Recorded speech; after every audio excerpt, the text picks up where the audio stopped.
Hello everyone and welcome to Action RPG. I'm your host Aaron, and for today's video we're headed to the world of Last Epoch. The good old developers from 11th Hour Games have officially bestowed upon us 0.8.5C. And normally I don't cover smaller patches or hotfixes, but this one is the size of an entire Wolcen update. Yes, I already mentioned Wolcen at the beginning of this video.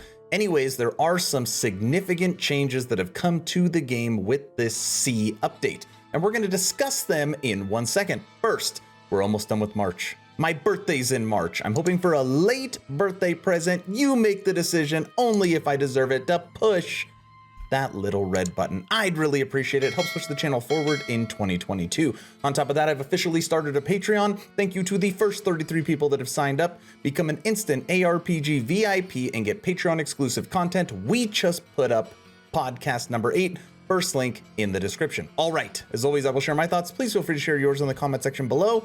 Here we go right now. I am on the official Last Epoch website. Beta 0.85C patch notes, and this is mainly focused around the Monolith of Fate. They told us that we're going to get some updates. It did not come with the full 0.85, but they are here now, and it is very different. If you've been playing the game for a long time, when you log in, it is going to feel different. Okay, listen to this. And by the way, I know everyone always says, Aaron, you're such a cheerleader for them. You never give them feedback. I'm going to be a cheerleader again because I love these updates. Try to call it like I see it, but I am happy and impressed with these changes. Our aim with these changes is to improve the rewards for killing enemies in echoes when farming timeline bosses and or corruption. Now, normally when you run the mono and you're running echoes, you try to go to point A and point B as quick as humanly possible because all you're trying to do is just continue to build stability so that you can fight the boss and get the reward for that echo. That is now changing. Bonus stability. Echoes now grant bonus stability based on the number of enemies you kill, up to around double the normal amount of stability. So now if you take your time and actually kill all the enemies inside the echo, you can earn double the stability. Now, obviously you're not going to get double the rewards, but it is a way for you to earn more stability, and it's probably going to be quicker than just running more monos. The maximum bonus stability for Echo is listed in the rewards section of its tooltip. So now it'll show you before you go in what is the what more in bonus you can win. Fall of the Outcast's third quest Echo has slightly been increased. That's not a big deal. That's not a big deal. Okay, listen to this. Gaze of Oribus. Now we all know the fight, the Shade of Oribus. Now we have the Gaze of Oribus. The first 2 quest echoes of each timeline are now optional in empowered timelines. So if you have a character and all you're running is empowered timelines, you no longer have to run those first 2 quest echoes. You can go straight to the boss. And if you kill that boss, you're going to be given 1 Gaze of Oribus. Then, when you go to fight the Shade of Oribus, the Gaze of Oribus is going to give you bonus corruption. I know you're... Does that make sense? When you fight and kill the boss in Empowered, you get a Gaze of Oribus. When you go back and fight the Shade of Oribus, it is going to give you a bonus to your corruption. It is a way to push corruption easier, okay? So now we have a way for us to kill more monsters to give us more stability, and we have a way to fight the boss quicker and build our corruption faster. Good start. Now, you hear all the time, I wish they had randomized levels. I've got every single level memorized. They're not randomized. They're changing that a little bit, okay? Still going to be the same level, but randomization. All regular Monolith echoes now have multiple player spawn locations rather than a single fixed player spawn. Most regular Monolith echoes have a wide variety of objective spawn locations. We have a system in place to prevent objectives from being placed too close to the player spawn location regardless of randomization. So now, you won't always start at the same spot, okay? and the objective will never be super close. So there's certain levels where you go into it, it's like the frozen one, you go into it, normally it's only like a hop, skip, and jump away for you to finish it. So now that is different. Most regular Monolith Echoes have a wider variety of objective spawn locations. So right off the bat, that's gonna feel different. If you're running every map that you have memorized now backwards, it's gonna immediately feel much different, and it is gonna give you a good sense for randomization. I like it. Arena Echoes. Now 10% less common for most timelines and 28% less common for Ending the Storm, where they were previously 25% more common. So I actually enjoy Arena Echoes. Some people don't because they normally take longer, but they're going to be 10% less common for most timelines. So they're reeling them in a little bit. Okay. Swarm Blade Form. I don't want to read this.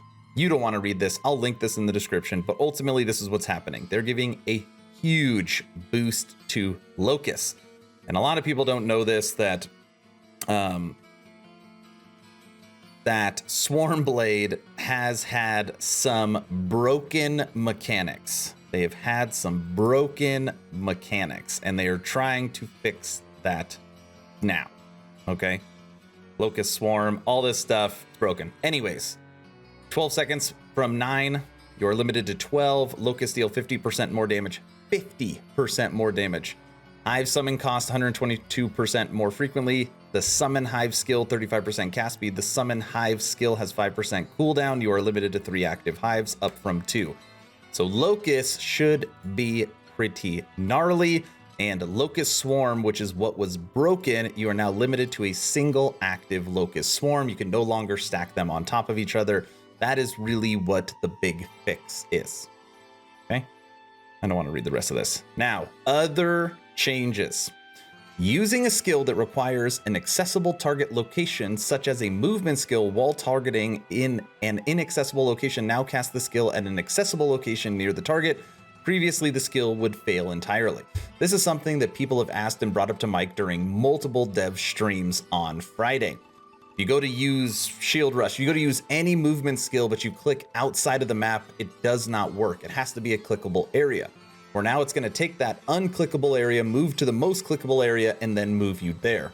So it's going to be a lot less jittery, a lot less extra clicks, and it's actually going to give you the most accurate spot you want, even if you accidentally click on an area that is inaccessible. That is a huge upgrade. Huge upgrade. Soulfire Shield no longer scales with cast speed. That's good. But it's 80% faster at the cast. This improves how smooth it is and makes it consistent across all classes. Very, very smart. And then Scales of Eterra, which I've literally never seen in a single build and I've never used myself, got a buff to cast speed. And it's 10% from 8% per elemental stack. Other than that, we got a couple of bug fixes. Nothing too big that really needs mentioning. Fixed a bug where the quest list on the right side of the screen would appear empty at first and loading the character. So they gave us a couple of things. Fixed a bug where you would be able to exceed summon limit for minion types if you summon multiple minions on a single ability cast. I actually messed around with that with wraiths, but all of that stuff has been fixed. So good changes, okay, especially around movement. They have completely updated Swarm Blade form. So if you play Swarm Blade, it's going to feel very different today. And we have Arena Echoes changed. We have randomization. We have the Gaze of Oribus to build our corruption. And we have bonus stability, which now should give you the ability to kill more monsters. This is 085C. Some would call this a hot fix patch. But if you log into the game today, it's gonna be very different. And I'm excited to go through this and mess around with it on our next stream, which is going to be tomorrow. All right, everybody, that's the video. Pretty quick, kind of quick. I wanna know your opinion. What do you think of these changes? But the main question I have, is the bonus stability going to get you to slow down and kill more enemies during the Echo run, or are you still just gonna run point A to point B let me know in the comment section below. Like I said at the beginning of the video, thank you to the first 33 people that have signed up for my Patreon. All the likes, shares, comments, subs, all of that is amazing and helps push the channel forward. But if you want to take it one step further, first link in the description to join my official Patreon. Become an instant ARPG VIP. If you haven't had a chance to join the official Action RPG Discord, please do so. We're approaching 1,500 members, great conversations every day. The idea is to create a gaming community that could jump from game to game together, so you never start the server alone. Link for that Discord is also in the description with 20 viable build guides for 085. All right, that's all I've got. Hopefully you're entertained or at least learned something. Aaron, out.